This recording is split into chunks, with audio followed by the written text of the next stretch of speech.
ایک چیز جن سے پھینکوائی جائے یا جن خود پھینکے، جو محسر ہوگا، جو اثر والا ہوگا اس کو نظر آئے گی.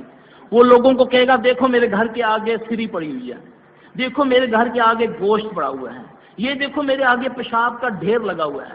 لوگ کہیں گے یہ پاگل ہے، اس کو تو یہ بالکل ہی کچھ نہیں ہے.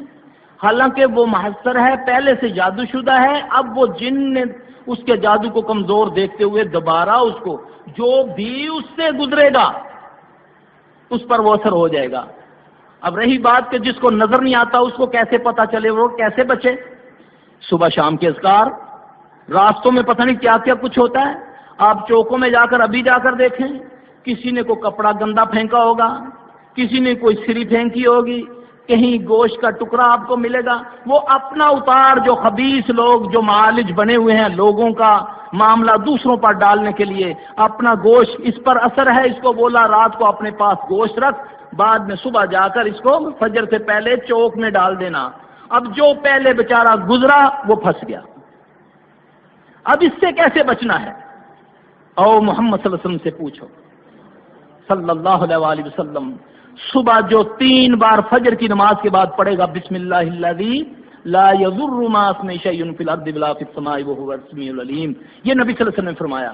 جو اس کو صبح پڑھے گا شام تک کوئی چیز اس کو زمین و آسمان میں نقصان نہیں پہنچائے گی.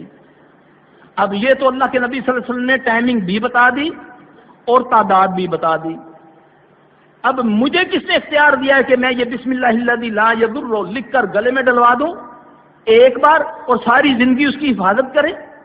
نبی صلی اللہ علیہ وسلم فرمائیں کہ جو 3 بار اس کو پڑھے گا صبح سے شام تک کوئی چیز، بلکہ ایک صحابی فرماتے ہیں دوسرے صحابی سے، حضرت عبان رضی اللہ تعالیٰ عنہ سے ایک ساتھی کہتے ہیں کہ تم تو کہتے ہو کہ اس دعا کے پڑھنے سے کوئی نقصان نہیں ہوتا، فلاں بندے کو فلاں بن فلاں کو تو فالج ہو گیا ہے.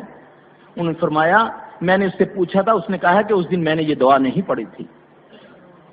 یہ پڑھو نا، ان چیزوں سے کیسے بچا جا سکتا ہے؟ شیطان کو اللہ نے فرمایا کہ یہ عدو مبین ہے، یہ تمہیں سامنے سے، پیچھے سے، دائیں سے، بائیں سے تم پر حملہ ہوگا. اس سے بچنے کے لیے کیا کرو گے؟ کوئی تعویذ پہن لو، کوئی کچھ کر لو، اللہ کی قسم صرف پیارے نبی صلی اللہ علیہ وسلم کے بتائے ہوئے صبح شام کے اذکار، اس کے علاوہ تمہاری نسلیں بچ ہی نہیں سکتی. اور وہ بھائی جس کو نظر آتا ہے اس کو چاہیے کہ اس کے اوپر سے نہ پھلانگے.